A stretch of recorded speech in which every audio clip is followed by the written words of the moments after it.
Welcome to the post-game episode of The Independent. I'm Pete Sampson and joined by my co-host Matt Fortuna. After Notre Dame's 70-7 win, Notre Dame gave up a touchdown the last 7 seconds of the game. Who cares?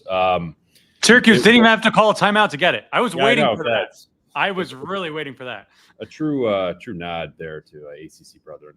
But I'm not sure that there's really a whole lot to take away other than Jeremiyah Love is great. He should definitely go to New York for the Heisman ceremony. You could maybe make an argument that he should do more than just show up there. I get it. It's a bit of a quarterback award. But, Matt, you watched it from a distance. I got to watch it up close.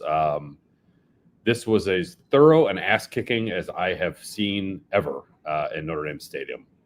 Ever. I was not close. Going to say, could you smell the blood in person as opposed to just watching it on TV? I don't have a good comparison. It's crazy when I think you were tweeting about when they played DePaul, which I assume is something that actually happened and not just something someone made up in a record book from 100 years ago. And when the broadcast is citing a school that closed 10 years, no, not a school, a football program that closed 10 years ago, that shut down 10 years ago in Lawrence, Kansas. I was corrected on Twitter. Haskell, yes. It's hard to keep up with the American Medical Journal Doctors College or something. I think it's the all-time. Is that what they were? Yeah, it was bad. It was very bad, but it's funny seeing that name on the broadcast and looking it up. And then Amy Just, who's covers Nebraska, replied to me that they're from Lawrence, Kansas. And I said, Notre Dame needs to get them on the schedule. She said program was cut in 2015. And I'm thinking, do I really want to say, even if they just fielded a team today, they'd probably put up a better fight than Syracuse did on a moment's notice. That was bad. I mean, outside of the thorough ass kicking that it was, I've never seen a game like that where a box score like that, you blink and it's 21-0 with barely any offensive touches whatsoever. No, zero, not barely, none. I thought Dan Hicks did a phenomenal job of capturing the emotion and the absurdity of that first quarter where it's 35-0. The line I think was 35.5.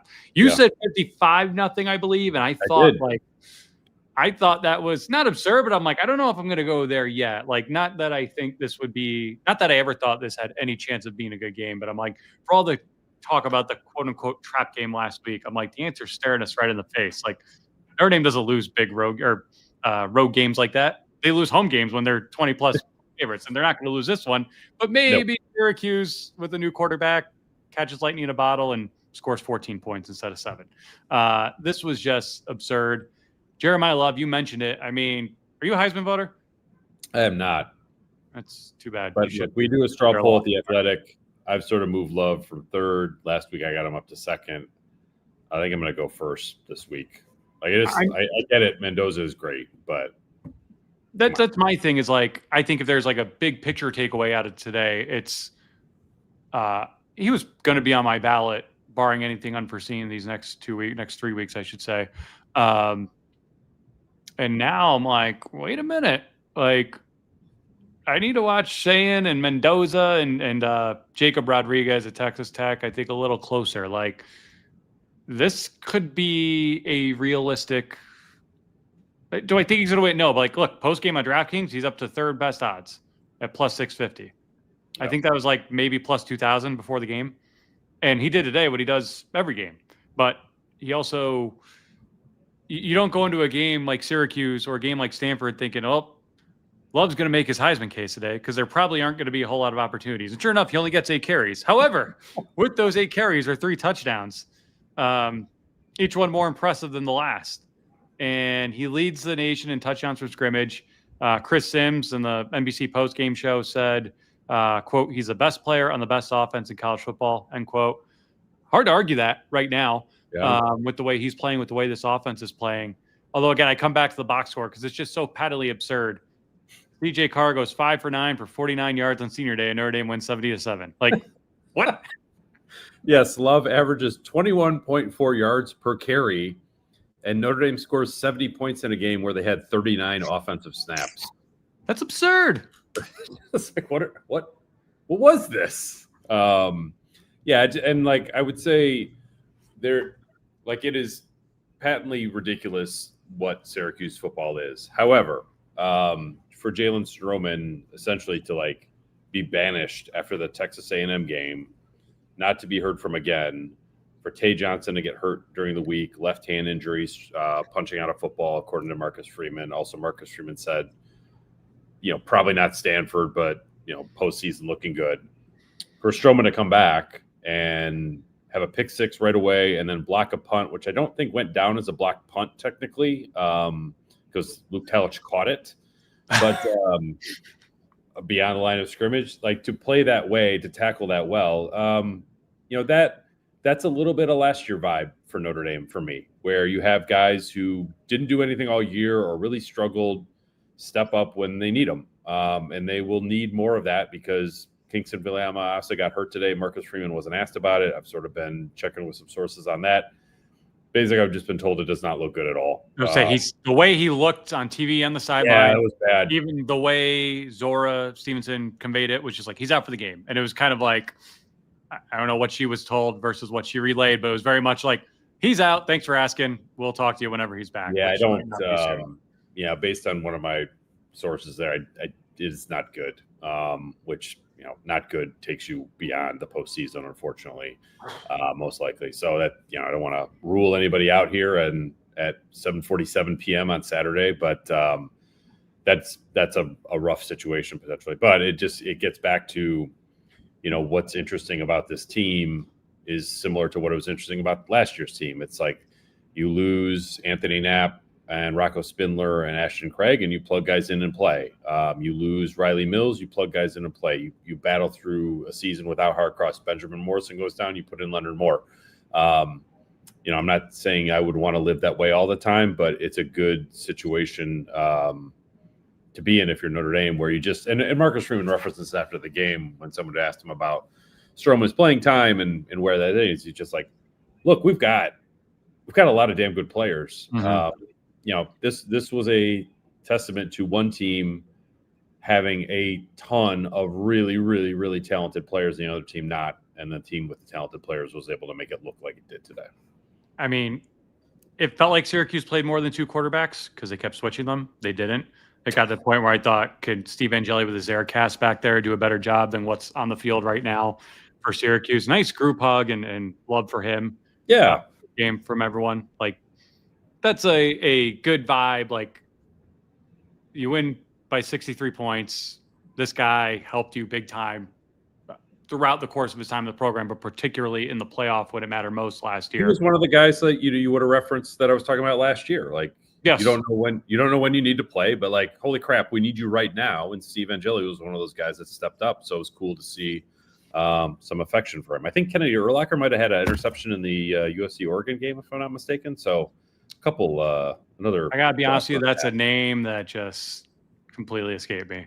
Like I forgot. I don't mean that disrespect. Like I forgot about him. Good for him. I mean, they lost, but good for him. Holy crap! Pitt's up 21-0 on Georgia Tech. By the way, I just looked up. I mean, did we not hear that the Notre Dame game didn't matter and the Georgia Tech game did matter? So I mean, why should we be surprised? So I don't think. And stay with me here. Yeah. I don't think. Well, also, Utah just took a lead on Kansas State. They were about to lose. So interesting. I don't think Pat Narduzzi put a whole lot of thought into those comments last week. Shocker, I know. However, hear me out. What if he did? And what if by doing that, he was planting the seed, as other coaches have or eventually will, of, hey, this Notre Dame team schedule is even softer than it looks because most of the teams that are playing them late in the season are not looking at them as a meaningful opponent because they don't count in the standings that ultimately matter, which are conference standings. I'm all for a good conspiracy theory. You know that Zach Galifianakis GIF where he's like the numbers are at the board and stuff, like beautiful mind type. Like I think that's you right now. Yeah. You don't think it's Pat Narduzzi though? Yeah, it could be you and Narduzzi together. I'm just might be a bit of a stretch, but I appreciate the effort. I will not be surprised if we see other people in their anti-Notre Dame argument bring like up Chuck Todd. Is that the guy, the former NBC? He's like the political guy, right? He was tweeting out about how Notre Dame's. Oh, he was. Yeah, he had this theory. He as first theorized by Chuck Todd. Oh, sorry. I swear I did not steal that from him. I thought you were making another Zach Galifianakis meme reference. Yeah, that like Notre Dame should be dinged because the teams that they're blowing out don't care about playing Notre Dame, which is just fantastic logic. Well, first off, Syracuse BC next week. Someone's got to win. Good for whoever wins that game. We should live pod that one since we have so much time to kill during the day next week with Stanford at 10:30 Eastern time. Yeah, I do. I wonder how Fran Brown spins this. Like, does he like? It would be funny in the sense of like, oh yeah, so that's why he lost Fran. Yeah, like 70-7. Yeah, I think Fran Brown should say nothing. Get on the plane. Right. Go back to Syracuse. He made them. By the way, that UConn win, which gets better and better by the week. Remember when he made them run laps and that went like viral after the game in front of the fans? And I thought it was really, really stupid at the time. But okay, your biggest win of the year. You have to run laps after. What do you have to do after losing by 63 points? I don't know. That's 63 up downs or something. I'm not sure where Syracuse goes from here. This was, just as a reminder that the ACC is not a good football conference. But their best team's losing 21-0 right now to Pitt. How dare you? Actually, their two best teams are probably Miami and SMU. Actually, SMU will have a chance to get in now with this loss, but Miami will not be in. Yeah. I do want, you can't move a team down under any circumstances after winning 70-7, right? Who would you have? If somehow Miami got closer to Notre Dame. Have we settled that argument today now? Well, they would have to be within 3 of each other. So which Utah winning, but if BYU loses, right? So then they start from scratch every week, is how they say it. That's what they say. But I mean, do you ding Oklahoma for looking like crap today, and Notre Dame moves up to 8, and then they're no longer in that grouping? Yeah, good point. I don't know. Also, strange times because they're playing this well, and not that I think they should bow down to anyone, but since we've spent so much time talking about be on the other side of Ohio State, I want Notre Dame for their sake to not be the 8 or 9. Yeah, I mean, Although I take that back. If it's Notre Dame, Ohio State at the Rose Bowl, which it would be, that would be pretty cool. That would be incredible. But look, Jeremiyah Love was asked about this after the game. The playoffs have snuck into questions now. As a matter of fact, you're going to the playoffs, which that is not totally on it. But Love's point was I can't remember how he phrased it. Basically, we're a very dangerous team. We're not afraid of anybody. We'll take on anybody. And it's not any kind of bluster at this point.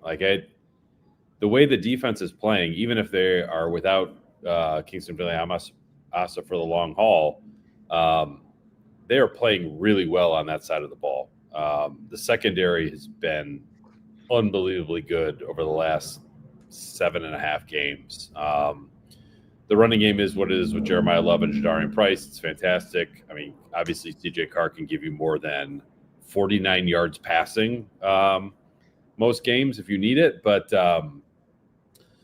I think I can't imagine people on the committee looking at Notre Dame after day and be like, well, I don't know. Second thoughts, are they really that good? Do we need to pick their schedule? I wouldn't say they were overrated or overvalued before this, but clearly there was an absolute about the committee's opinion with Notre Dame. They were resolute in their belief. Had to be confirmed today, right?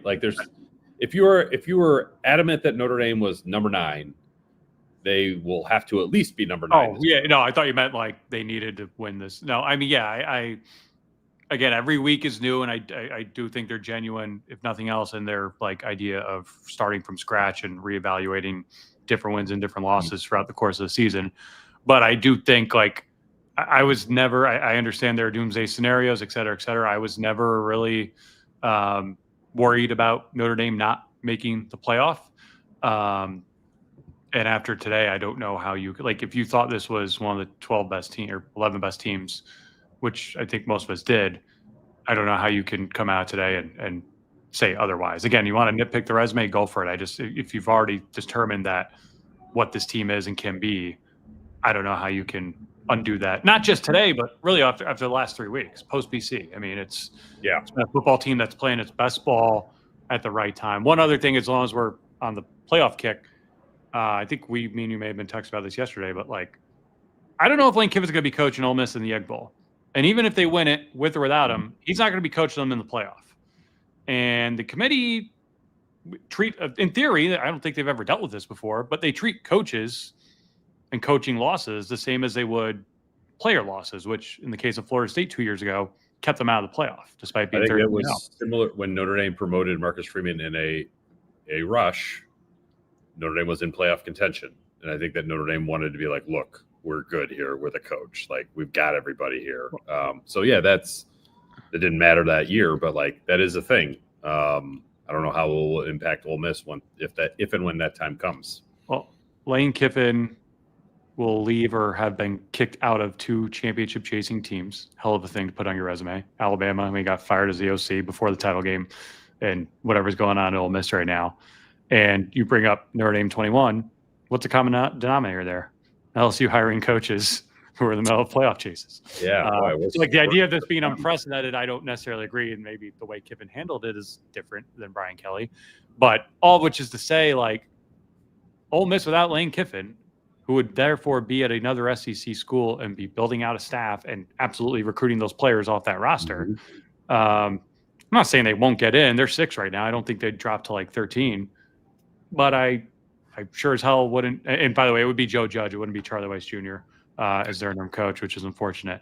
However, I think Notre Dame's a better team than Ole Miss, independent of that, resume or no resume. You're going to tell me Ole Miss without its coach and with all those questions should be ranked 3 spots higher than Notre Dame? No. That's a great point. Yeah, I hadn't really thought it through that way, but I think you're probably spot on about that, which is probably why Mississippi State will win the Egg Bowl next weekend. I mean, they might. It's a 10.5-point spread, which I think is way too high for a road rivalry game. And, not that the SEC needs any more love, but Mississippi States of the world are playing tough in most games, even though they're at the bottom of the barrel. By the way, as long as we're talking about Mississippi and yada, yada, yada, Deuce Knight, 15-20, 239 yards, 2 touchdowns, 162 rushing yards, and 4 touchdowns on the ground. It was against Mercer, and it was at least a 3-quarter game, if not a 4-quarter game, but good for him. The Jeremiyah Love of Auburn. Against FCS teams. There you go. We will get to your questions here in a second. Before we do that, I want to thank our friends at Obvious Shirts, obviousshirts.com, OBVIOUS, SHIRTS.com. Friend of the pod, great pod merchandise, t-shirts, quarter zips, hoodies, crew necks, you name it, they got it. Appreciate all the shirt suggestions. Please keep them coming. Maybe we can get a special going in time for next Saturday night, late night, saying I stayed up with Pete and Matt. My parents would be so proud that someone has a shirt saying they stayed up with me that late. I feel like they're, those shirts that have like the names would be like, so-and-so, so-and-so. Yeah. Like, I think we could Pete, Matt, and Home Run and Pizza on a shirt. There we go. I think that, that'd be good. Or the 2 sponsors with 1 stone. Yeah, I think some people have texted me that they like the Love is Patient, Love is Kind. It's a shirt idea. I'm partial to Team B being a shirt that should go. So we'll see. I feel like if we got to put our heads together with Obvious Shirts there and get some new merch for the stretch run. Also, our friends at Roback.com, RHOBACK.com, promo code Irish for 20% off your first order. A great range of Notre Dame officially licensed apparel, which I see all over the stadium. I think I saw somebody wearing a game day polo with the Notre Dame hoodie on top of it. It's the go-to for all your game day and outdoor active lifestyle needs. So you go to Roback.com, that's RHOBACK.com, promo code Irish for 20% off your first order. We're in it right now. And we like to also thank our friends at DraftKings. One play can turn everything around. One upset can quiet all the noise. Snap after snap, the stakes get higher and higher, and no one brings you closer to the action than DraftKings Sportsbook, the #1 sportsbook for live betting. From live betting to odds boosts and so much more, DraftKings Sportsbook has everything you need to stay in the action from kickoff to the final whistle. New customers, this one is for you. Bet just $5, and if your bet wins, you'll get paid out $300 in bonus bets instantly. Own every Saturday with DraftKings. Download the DraftKings Sportsbook app and use code INDEPENDENT. That's code INDEPENDENT to turn $5 into $300 in bonus bets if your bet wins. Partnership with DraftKings. The crown is yours. Gambling problem? Call 1-800-GAMBLER. In New York, call 877-8-HOPE-NY or text HOPE-NY 467-369. In Connecticut, help is available for problem gambling. Call 888-789-7777 or visit ccpg.org. Please play responsibly. On behalf of Boot Hill Casino and Resort in Kansas, pass-through of per-wager tax may apply in Illinois. 21 plus age and eligibility varies by jurisdiction. Void in Ontario. Restrictions apply. Bet must win to receive bonus bets, which expire in 7 days. Minimum odds required. For additional terms and responsible gaming resources, see dkng.co/audio. Limited time offer. Quick programming note, and please continue to subscribe and follow us on Apple, Spotify, or wherever you get your podcasts, in addition to our YouTube live stream, which you are all watching right now. Thanks for joining us. Next week, we will be going live on Tuesday instead of Wednesday due to the Thanksgiving holiday. Wednesday's the busiest travel day of the year. So if you're not tuned into us live on Tuesday, hopefully you'll be listening on your AirPods, wherever you are, or in the car, wherever you're going, for a safe, happy, and healthy holiday season. Let's get to questions. A couple about KVA. You addressed it at the top. I don't think you have anything to add on that. I'm not going to go on and on with those. At Jack Corcoran, 1778. Most dominant performance by Andy that you can remember? Yeah, I remember the Georgia Tech game in 2021. I actually watched that one from the stands for a watching BK watch Notre Dame story. Literally. Yeah, watching him walk out the door. That was a ridiculously dominant performance. This one tops that because of how it started. 35-0, first time in school history Notre Dame scored 35 points in the first quarter of a game. And they ended the first quarter on the 1-yard line. I mean, I think the fans were like, come on, like, hurry up, like, let's run some hurry up offense down by the goal line. I got minus 41.5 first quarter. Let's go. Yeah. Speaking of that, gambling lines, I did want to I will keep this person's name off of our podcast for sake of no one coming after him to try to get after his winnings. However, a friend of the pod who is an avid listener did a two-item parlay on Notre Dame to score 2 defensive or special teams touchdowns today. Bet $100 to win $3,600. He also did a 2-way parlay of Notre Dame to score a defensive or special teams touchdown and Jabron Payne to score a touchdown, which at halftime you're like, that might happen. Yeah. He bet $50. It would have paid out $13,550. So that I was very interested in Jabron Payne's second half today. Unfortunately, nothing materialized. Would said individual have been our shadow producer on our old show? No. This is not somebody that would be familiar to our podcast listener or my podcast co-host. Okay, interesting. Oh, you got some rich friends. Now you mentioned the crowd. I will say, I don't know how it felt in the stadium. I thought it was awesome how into it the crowd got right before Syracuse scored. Like, it just felt dramatic. Yes, for the shot. I really appreciated the football IQ of the crowd, but also like with a wink and a nod was awesome today. The sort of like hurry up and score right before the end of the first quarter to get to 42 points, chanting defense. And then I even appreciated the Syracuse cheer team taking their flags into the end zone after Syracuse did score to celebrate it as if the game was still going on. So it was, other than the Syracuse players and Syracuse coaching staff, I feel like everyone else in Notre Dame Stadium today was sort of like in on the fun. It was a good environment. The weather, I was talking to some people pregame, like, I think this might have been the best weather game of the entire season for Notre Dame, which never happens on senior day. For home games, yeah. For home games. They had a run of senior days where it was like, I remember I used to practice. It was like, no, but it'd be like 2015 versus Wake, it's going to be 60 and sunny. 2014 against, Louisville or whatever, it's going to snow. Like, it was just like, Midwest Boston College 2022 was awful. I don't know if the Utah game in 2010 was freezing. I can't remember if BYU was a senior day or not, when that was, I think, one of the coldest games on record here. They've had, but even just this season, you think like Navy, and USC were both terrible weather games. Purdue had a terrible weather delay. Texas A&M was hot as heck out here. It was sunny. I mean, it kind of had the idyllic Notre Dame postcard vibes about campus today. So it was a good scene, and the crowd really kind of amplified it. Pitt's about to score again with a backup running back who's already got 100 yards. I mean, Georgia Tech defense just forgot they needed to play this Eric month. McLean told us their defense was terrible. Mason Heinzel, keeper, 27-0 Pitt. And I know everyone who listened to the Eric McLean interview was dialed into his take on the Georgia Tech defense, but he did say the Georgia Tech defense was bad. He did say that. I didn't know they were this bad. JCar2527, this thought did cross my mind. Quote, was Tennessee State a better team? And no, I'm not kidding. End quote.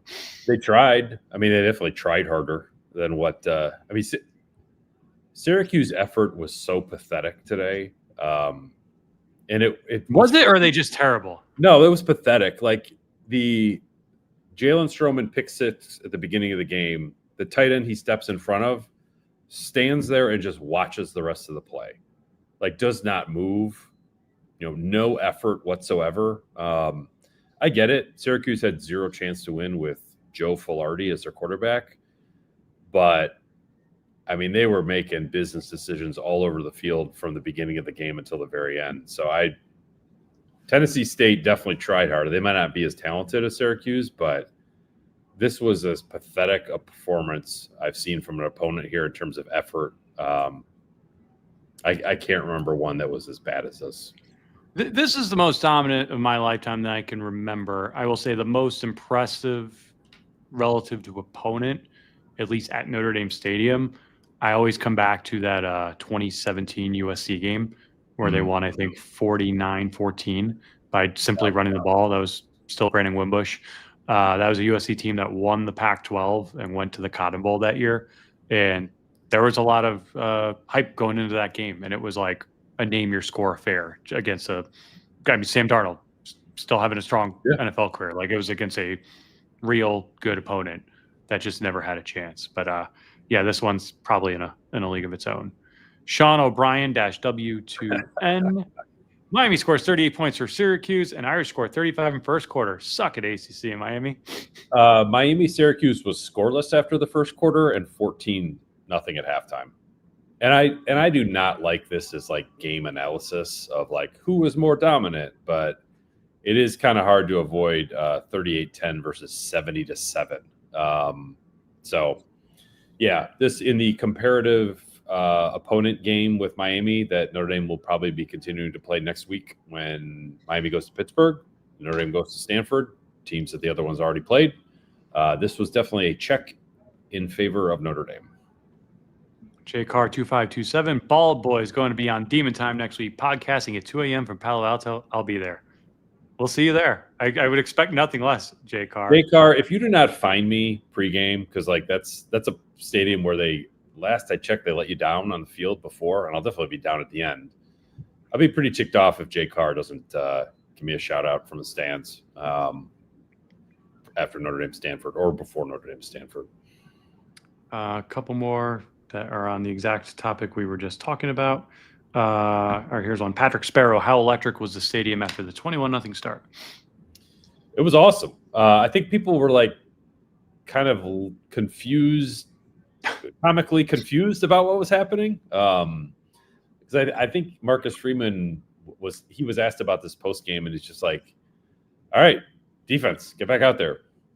All right, defense, get back out there. All right, defense, get back out there." And you try not to like turn it into a joke, but that's kind of what it felt like when it was 21-0 and Notre Dame had not run an offensive play yet. So that I've never seen anything like it. Marcus Freeman said he's never seen anything like it.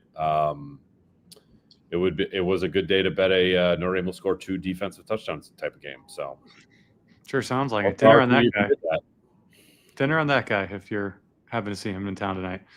Sean O'Brien, W2N again. Arkansas putting up 37 on Texas. Apparently, when Notre Dame beats them like a drum, it's because they are bottom tier teams. When Arkansas plays Texas, Tennessee, and A&M close, it shows the strength of the SEC. So I'm curious because I think the playoffs made us look at results and everything through a different lens, particularly in the 12-team era. I think gambling makes us look at everything through a different lens. Like, what's the balance here? Because like, I do think on paper, you look at it in a nutshell and you think Notre Dame beat Arkansas so bad its coach got fired. Like, that's a hell of a win. And as we've seen, Arkansas is not a terrible team. Like, they're not a good team, but they've given problems to other teams in the SEC versus like the gambling, which is like, I never look at your results beyond 4 weeks ago because all I care about is situational spots.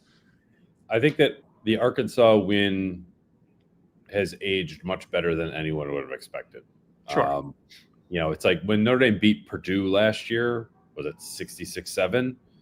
That one actually rivaled this one. Yeah. But when that was one, you're like, this Purdue team is awful, like just a dysfunctional, incompetent football program.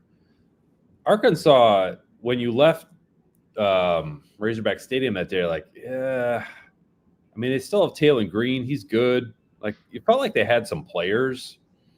But I think as you've sort of seen them go through their SEC schedule, I feel like they have a lot of one-possession game losses. I mean, they still have not beaten a Power 4 conference team, I don't think. But, I mean, they lost at the end to Memphis, who's pretty good. I mean, they blew it to Memphis. I mean, they were up big in that game. Yeah, they should have beat Memphis. It's weird to hold up the Arkansas game as like a check in Notre Dame's favor in terms of the CFP, but like everything counts. And I think that one has counted pretty well for Notre Dame since it actually happened, and we thought we might never reference it again. I agree. Patrick Walsh, who added Eplet. I don't know. He had something in their name. Patrick Walsh. That team beat Clemson. Yep, they sure did. Yeah, and UConn. UConn's better than Clemson this year, kind of. UConn's quarterback, by the way, Joey Fagnano, the quarterback, maybe should be a Heisman candidate. Maybe he shouldn't. He still hasn't thrown an interception unless he did today. You know who the quarterback coach is of Heisman candidate, Joey Fagnano at UConn? I don't. Is it Charlie Molnar or something? South Bend native Price Tracy. Oh, how about that? Former Notre Dame analyst. Yeah, I remember him. Maybe he'll get to New York. Fun fact. I was trying to interpret this one before I posted it. Jim Hyman. Next week's ACC X Post. Team A, 335 passing yards. Team B, 67 passing yards in week 12. Facts are facts, my friend. Can't argue it. Can't argue it, Jim. Great point. I think the ACC football account will definitely be all over that. Another Pete, you take this one. I don't want to poke. Patrick Walsh. Pete, if Notre Dame played DePaul tonight, do you think the final score would be closer? It was, when it was 70-7, you're looking through the record books, you'd be like, oh, Notre Dame beat DePaul 71-0. When it was 70-0. I think it would have been the 12th biggest blowout in school history. The next closest being the 71-0 victory over DePaul. I feel like DePaul, one of DePaul's mottos is DePaul never quits. Syracuse quit right away. So maybe just a try hardness from the Division III Tigers would have been superior to what the Orange put on the field today, because it was not good.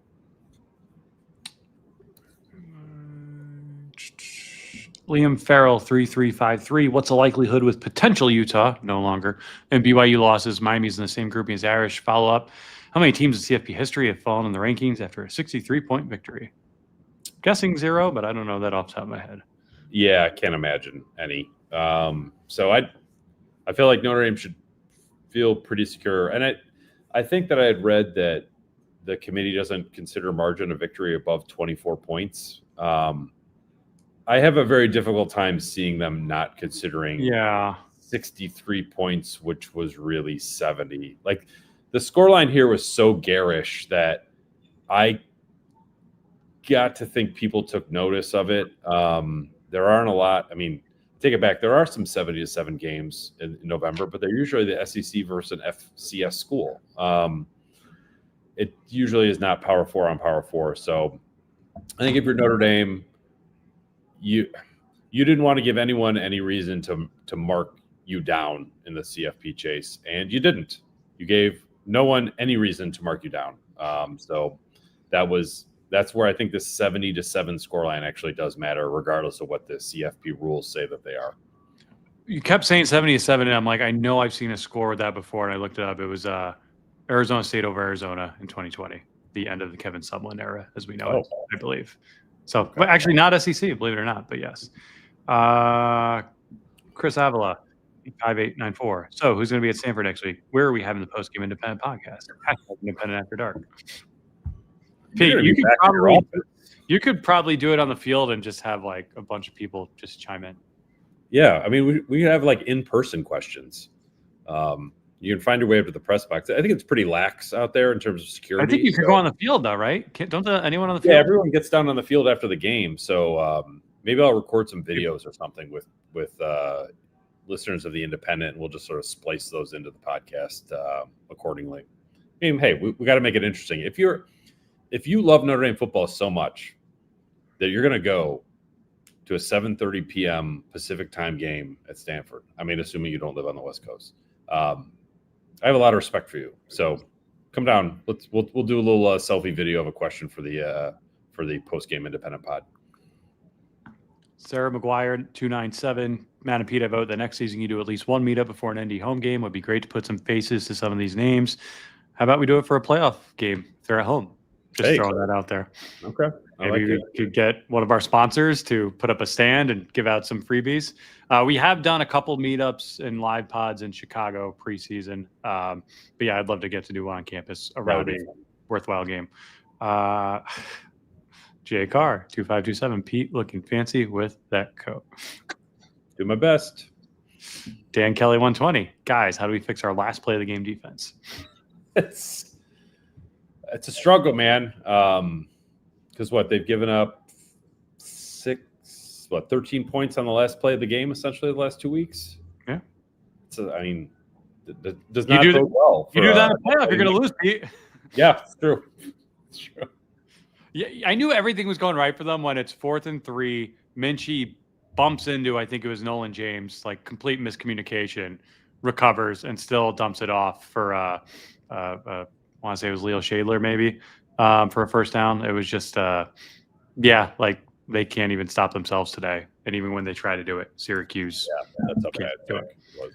They've not made a field goal since NC State. They kept saying that in the second half. I thought that they might attempt one in the second, like get down to the 10-yard line and tell like Minchie to just like slide, just so you could trot Eric Schmidt out there. We'll see what happens with Noah Burnett moving forward. I think that they're kind of optimistic about it, but that situation is not great. So, not sure. Ash kicking. We've gone really full circle with Chris Ash and the puns. Let me ask you this. Broyles Award ballots, nomination ballots went out this week. Who would be your nominee from Notre Dame? Well, I mean, there are a bunch of candidates. I don't know. That's a great question. Because I think I could talk myself into Mickens. I could talk myself into Ash, but in a weird way. I could talk myself into Jaywan Sider. I mean, not taking away from him, but Love was doing this last year with a different coach. Like, I don't think it's coaching why Jeremiyah Love's so good. Having a bunch of freshman corners ready year after year, I think that speaks more to coaching than what Jeremiyah Love's doing. Yeah, I think Mickens would get my vote, but I would spend a lot of time thinking that through. That would be a tough one to figure out. Denbrock or Gino, right? I mean, if they have the best offense in the country, or one of the best. It's like, freshman quarterback is not. I get CJ Carr is really talented, but it's like that's not uncomplicated to like get a redshirt freshman ready to go like this. Right. Jay Carr. Reminder: let Pete's son stay up and watch a Stanford game. Tate Sampson will make an effort. I guarantee that. I think he will be out at the end of the first quarter, though. That's a tough kickoff time, even with a long holiday weekend. I will say this: if it was Notre Dame, I would make it work and plan my week and day around it. But I don't know if I'll be up for like that 10:30 p.m. kick tonight. but next week I certainly will be. I also probably will be on the road next week, which means I'll actually have a night where I sleep through the night and therefore can stay up later, which is a nice little luxury to have.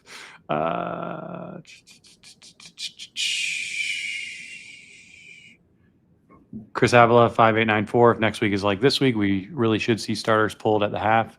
I mean, they went one series in the third quarter, if that. Basically, yeah. It's like after Love's touchdown, it was over in terms of the starters go. I thought it would. They interviewed Love post game on the field, like the in-house thing, and the students chanted Heisman, and that's great. I thought it would have been cool if they could have like subbed him out in kind of a public way, so he can sort of get a standing ovation. That didn't happen, but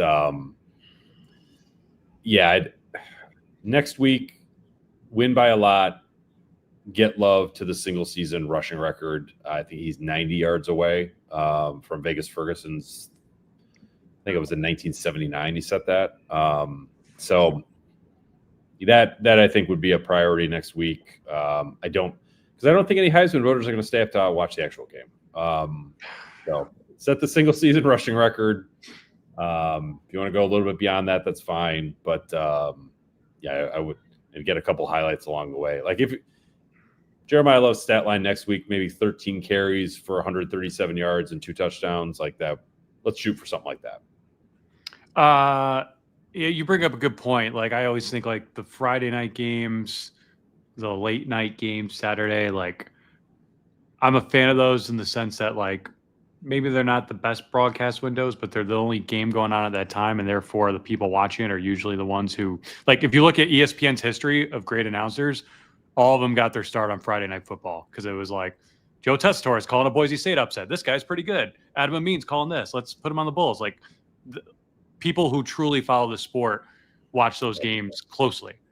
I say all that to say, if you've seen the list of Heisman voters, and I don't mean to ding my fellow 900 colleagues or whatever it is, there's a lot of what you just described. I mean, God rest his soul. Craig Sager was a Heisman voter before he died. When's the last time that guy covered college football? There's a lot of that. Yeah. And there's a lot of, I won't vote for this guy because of this. And well, I've never voted for a freshman before because there's a lot of that. And you bringing up the 10:30 game does scare me a little bit in the Jeremiyah Love factor, especially since Mendoza, Jeremiah Smith, Julian Sagan, Marcel Reed, all these guys will have closing arguments to make during conference championship weekend on top of that.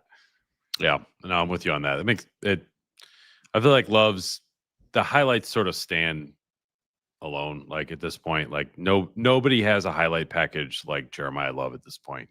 I realize Mendoza has the Penn State game, which was, I don't want to take anything away from that. It wasn't a great, I mean, he won the game, but he also almost lost in the game. Like he didn't play. He won at Oregon. Like as a quarterback, you get credit for that. He also threw a pick 6 at Oregon. That game could have been over earlier. Yeah.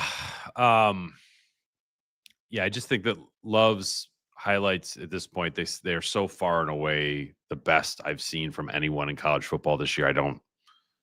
I guess I don't know what he would add at Stanford short of hurdling 2 players at once. Like he's far and away like the most electric player in the sport. Andrew Luck's being interviewed on my TV screen in the middle of Stanford. Oh, I got to remind you to get an extra bobblehead for you next week. Thank you. I appreciate that. This is actually really good TV. I wish I had the live. Stanford has a scoop and score in the middle of Andrew Luck's interview, and he's going crazy, like live into the microphone. Hey, this is Stanford's rival, not Notre Dame. They're not worried about Notre Dame next week. Yeah. They got bigger things to worry about after next week, right? Like hiring a coach. Hopefully no one off Notre Dame staff. Maybe I'm skipping to something. Maybe I'm not. I do, to go back to Heisman one more time. I go back to Caleb Williams, why USC left the Pac-12. They were playing a lot of these Pac-12 network games. They were playing a lot of games that were prime time, but not on ABC or Fox. A lot of people weren't staying up late watching them. Caleb has a great game against Notre Dame. Everyone immediately says Heisman, deservedly so, but he really didn't do anything, I think, different that game than he'd been doing all year long. In fact, typically it was not one of his better games. I hope ball knowers, as the kids say, are tuned in and staying up well past their bedtimes next Saturday night to watch Notre Dame Stanford. Absolutely. MN Go Irish. Matt Pete, we need a live call-in show next Saturday, Sunday, and I heard there will be giveaways from all your sponsors. Love it. YouTube, all these other guys. I'm not saying that's true because it's not. However, if I wanted to be true, I would slip that into like a question live on YouTube or TV just to create some momentum. Did you see I the see what guy you're that? doing. Did you see the guy that tweeted at us that like his wife was out of town? It was like Saturday at noon. Oh yeah. Oh, I tweeted My it back wife's to out you. of town. Yeah. Kids still in pajamas. I I'm said making they're a gonna home run fill on our pizza. I'm jobs. wearing Roback. Like, it's perfect. I mean, you just needed the kid to have a violent shirt on. That's the only way it could have been better. The EV Hero, Fran Brown had one massive win today. That 6 Syracuse jacket was peak. I agree. That was a nice jacket. It was a very nice jacket. Better It to even look good had- than play except good, I guess. It wasn't throwback because if you look closely, it had the ACC logo, and it's like Syracuse. I don't think had that writing at all during their Yeah, ACC. definitely had like a Derek Coleman, Jim Boeheim era vibe to it. Absolutely. Cold as Brian. By the way, is Notre Dame ever making the return trip to UConn, guys? Football plays in East Hartford, not Stores. Are they supposed to? Is that a thing? I think. I don't know. I thought BYU was the return game that they needed. Yeah, that BYU was one. Yeah, I don't think Connecticut is. I could pass on that. Yeah, I think we all could pass on that one. EV Hero, again, give Notre Dame literally whomever in the playoff. No one wants a piece of this team right now. I don't disagree. Not saying they would be my pick today to win the national championship. Also, not saying they wouldn't be. Like, I don't like. Right. I'd have to think about it. I think there's a select group of teams that are capable of doing it, and if they continue to play the way they have the last 3 weeks and stay healthy and hopefully kick field goals when they need to, make field goals when they need to kick them, I think they have as good a chance as anybody. I would probably feel better about them. And again, independent of the way the draw will play out, I feel much better about this team after week 11 of this season than I did last year. And last year they made the championship game. Absolutely true. I would definitely reach out. I want to reach out to Tim Murray, our betting friend, to see what the hypothetical like power ranking lines would be against Indiana, Alabama, Georgia, Ohio State, Texas A&M. Yeah, I'll tell you. How many of those teams would Notre Dame be favored over? Not Ohio State. The other ones? Chris Sims asked the panel post game who would win right now, neutral field, Notre Dame, Indiana, and everyone thought about it. He's like, you're thinking about it. That means Notre Dame, which I don't necessarily agree. I think we need to think about it because it'd be a good game. Whatever the line is with A&M, I would bet the house on Notre Dame. Not to say A&M isn't great. I just think historically, you look at these rematches, they always go to the team that lost first.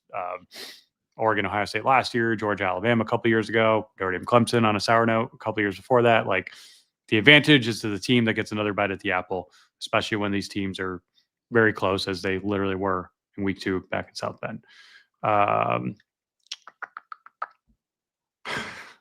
Brady Brown 1038. Is Ash better, or did Freeman take over the defense? So it was interesting post game. Marcus Freeman was asked a little bit about like why the defense had turned around, and he pointed back to Purdue and said, I remember being in here, and it wasn't the question specifically, but like somebody asked, like, are you going to take over the defense? And I was like, I asked that question. But it stuck with him that things were that bad that was like a reasonable thing to ask after Purdue. And I know my column after that game was basically like Marcus Freeman he can't keep living like this. It's driving him crazy. Yeah. I mean, just pounding the lectern, like it was just driving him up a wall, but they've figured it out. Leonard Moore talked mid-season about cutting things out of the playbook and then slowly adding it back in. So I think there's been some good player management, playbook management from Chris Ash in the defense that wasn't there in August and early September. So I don't think Freeman took over the defense at all. I think Chris Ash got a better understanding of what he had, what the players could do, what they couldn't do. I mean, you think back, they were starting Carson Hobbs at nickel, Mark Zachary and Dallas Golden were supposed to be like a year away from being able to play. They rolled with Jalen Stroman at first. Tay Johnson was just sort of a developmental player to where they are now, even though Tay Johnson is out. I mean, he's a surefire freshman All-American. So guys have gotten better during the season. And that's not just players, that's coaches too. I don't know. You probably didn't hear us. He said it toward the end, but Jason Garrett made the very random comment, in my opinion, of had Al Golden stayed one more year at Notre Dame, he'd become the next Penn State head coach.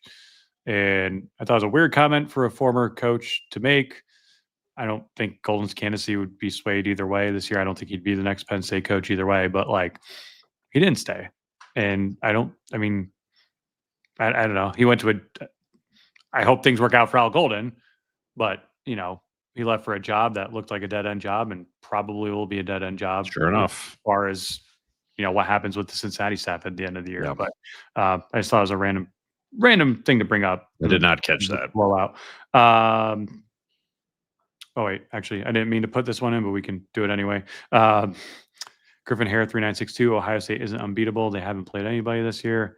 I don't think they're unbeatable. If they play, I don't know. I don't want to be that guy. I mean, they've beaten the hell out of everybody they played, which has to count for something. This is the one I meant to put. Coldest Brian, do you think it's crazy that Notre Dame closed the gap on the SEC before closing the gap on Ohio State? I don't. That's an interesting question. I don't, and I'll tell you why. The new college football, transfer portal, NIL, yada, yada, yada, I think that brought kind of everyone in the SEC, at least at the top of the SEC, down a level. Like, Georgia of 25 is not Georgia 22, where it's like, oh my God, they're incredible. I think Ohio State is exactly the same as they've always been. And I think Notre Dame's one of the teams that's benefiting and moving up from this new world now that they're playing in it. And so I look at, on an individual basis, I look at Ohio State as a standard.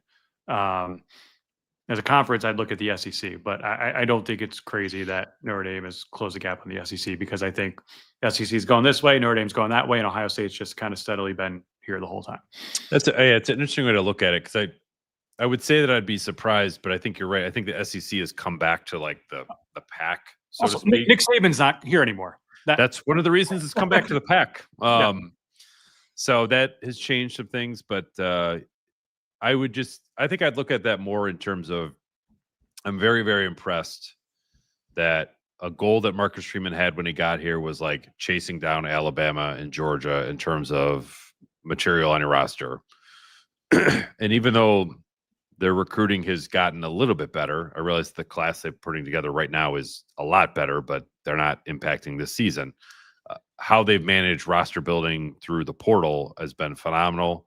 I think Marcus Freeman is a program architect with, how to build from 1 to 85 or 1 to 105, has done a fantastic job, and they have caught up big time with Alabama and Ohio State and, the other teams that are supposedly at the top of that conference.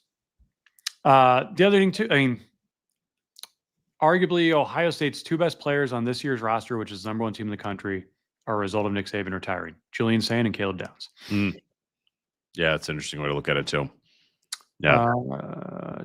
Taharate Vitek. Sorry, I'm going to butcher that. Are Heisman voters like the Baseball Hall of Fame voters? Sound like it? No offense, Matt. None taken. I think baseball. I think Baseball Hall of Fame voters are much more qualified. I think you got to put in 10 plus years as a BBWA member. Like, their actual dues you got to pay to get that. Whereas I don't think it's quite as complicated with the Heisman. I believe there are many more Heisman voters than there are Baseball Hall of Fame voters as well. There's another one here I just wanted to put on. Trying to find it. Oh no, someone mentioned the golden thing that I just mentioned. Oh, here's Swanton Bomb 43. Guess I'm fine with the 63-point differential, to which I say I'm really glad Fran Brown did not play for 3 at the end, because oh my God, fired immediately. However, I am also glad he did not do that, Pete. What would the final score and margin have been then? Oh, yeah. I don't think you want Notre Dame to win by 67 points. Way to go! I don't know if Swanton Bomb just baited us into that or not, but well done, sir. I don't know if he did either, but that's immediately where my mind went when he actually put it on. Glad you've come around on that. Oh, wait. It's been a season of growth for you, Matt. Yeah, I mean, it's sorry, someone just put a exact. Oh wait, I forgot about 2018. So were you guys afraid that? Sorry, Badgers hockey 104-24. Were you guys afraid Syracuse was going to kick another last-second field goal to break shutout like it was 2018 again? Which I believe we were both. I believe we were both told by someone on the sideline that day. Quote, "I've never seen Clark Lee more pissed off in my life than when that happened." Clark Lee was like, "I'm going to write Dino Babers a sternly worded letter." All right. I mean, we've gone I think that's a good 5 minutes, which is probably 55 minutes too long for a 70-7 game. wrap on that. We'll be back Tuesday, not Wednesday. Bill Connolly will be joining us as our special guest. He's got a new book out on the state of college football with a cover of Riley Leonard and Notre Dame's offensive line in the Orange Bowl, where they beat Penn State. So look forward to chatting with Bill. I'm sure he'll have a lot of good takes, especially as it relates to how to evaluate these teams. Absolutely. Playoff picture. You can find my work on the Inside Zone. Please subscribe there, InsideZoneMF.com. Pete, re-up your subscription. Get a new credit card. It expired. I got to do that. Sorry. I just chased a few people down for that. Yeah. It's always the best ones are the ones who switch, like the coaches and ADs who switch jobs. It's like, hey, buddy, like your @edu email address no longer works. You can find Pete's work at The Athletic. Please subscribe to The Athletic for great college football content as well. And continue to follow on, comment, like, leave a 5-star review. If you're in Palo Alto, by all means, go up to Pete and ask to be a part of the pod. No one's going to stop you at that hour of the night. If you're wearing Roback in particularly, I will take a selfie with you, or perhaps we'll record a video that we can slip into the podcast. Ask Andrew Luck to join. Yeah, maybe he'll be wearing Roback. I don't know. Maybe. Well, he's Pete. I'm Matt. Notre Dame wins 70-7 over Syracuse on Senior Day. By the way, can I just say this out loud because it sounds pretty cool? The aggregate of their last 5 Senior Day games is 249-28. Oh, my goodness. Yeah. But they've had a couple shutouts, and today was not one of them, unfortunately. But Notre Dame wins 70-7 over Syracuse. They remain number 9 in the country. We'll look forward to those rankings on Tuesday night. And until Tuesday, he's Pete. I'm Matt. Thanks as always for listening to us and watching us on The Independent.